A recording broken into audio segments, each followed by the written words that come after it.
আমার একটাই প্রশ্ন জয়েন্ট ভিডিওর কাছে, যে উনার এটা অধিকারে আছে যে উনি আমার কাছে জিজ্ঞেস করে আমি কোন পার্টির মেম্বার। এখানে কি কোনো পার্টি হিসেবে ভিডিও অফিস চলে নাকি? না আমাদের কোনো আয়ত্ত নেই যেখানে আসবো, না আমাদের জনগণ আমাদের ভোট দিয়ে জিতায়নি, আমরা কি চুরি করে ভোটে এসেছি এখানে?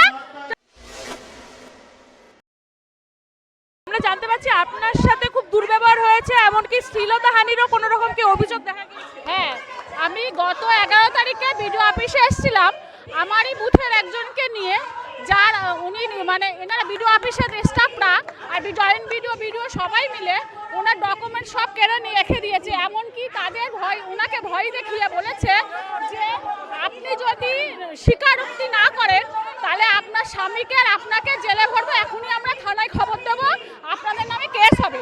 যথারীতি তারা সাধারণ মানুষ ভয় পেয়ে তারা সব আর কি স্বীকার করে ডকুমেন্ট তারা দিয়ে দিয়েছে। পরবর্তীকালে আবার তাদের বলা হয়েছে 11 তারিখে তাদের রেশন কার্ড, ছেলের কাস্ট সার্টিফিকেট আবার জমা দিয়ে যেতে। এবার উনি যখন ভয় পেয়েছে সাধারণ আমাদের কাছেই আসবে, আমরা যখন জনপ্রতিনিধি, এবার উনি এসে আমাকে বললেন কি যে দিদি এরকম আমার সাথে একটু ভিডিও অফিসে যেতে হবে, একটু কথা বলতে হবে।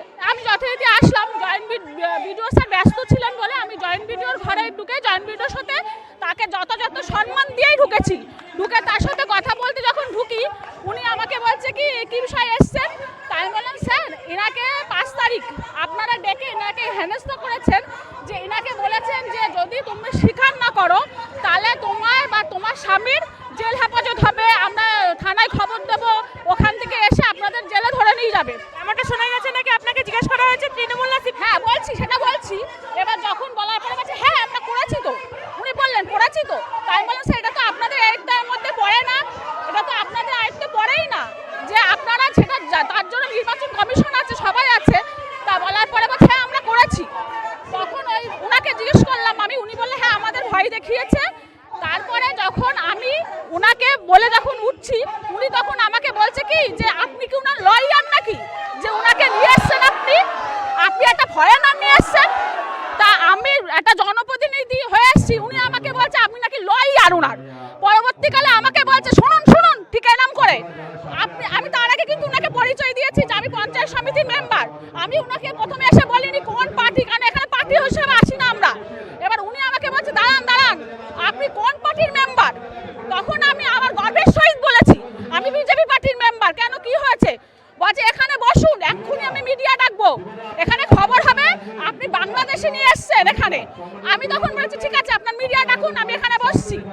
উনি আমাকে তারপরেও অসভ্যতম ব্যবহার করেছে, আঙুল নাচিয়ে 10 মিনিট আমাকে ওখানে বসিয়ে রেখে যখন আমি তার কাছে আবার জিজ্ঞেস করেছি যে স্যার কখন আসবে আপনার মিডিয়া, উনি তার উত্তরে বলছে যতক্ষণ না আসবে ততক্ষণ আপনার এখানে বসে থাকতে হবে। আমার একটাই প্রশ্ন জয়েন্ট ভিডিওর কাছে, যে উনার এটা অধিকারে আছে যে উনি আমার কাছে জিজ্ঞেস করে আমি কোন পার্টির মেম্বার। এখানে কি কোনো পার্টি হিসেবে ভিডিও অফিস চলে নাকি? না আমাদের কোনো আয়ত্ত নেই যেখানে আসবো, না আমাদের জনগণ আমাদের ভোট দিয়ে জিতায়নি, আমরা কি চুরি করে ভোটে এসেছি এখানে?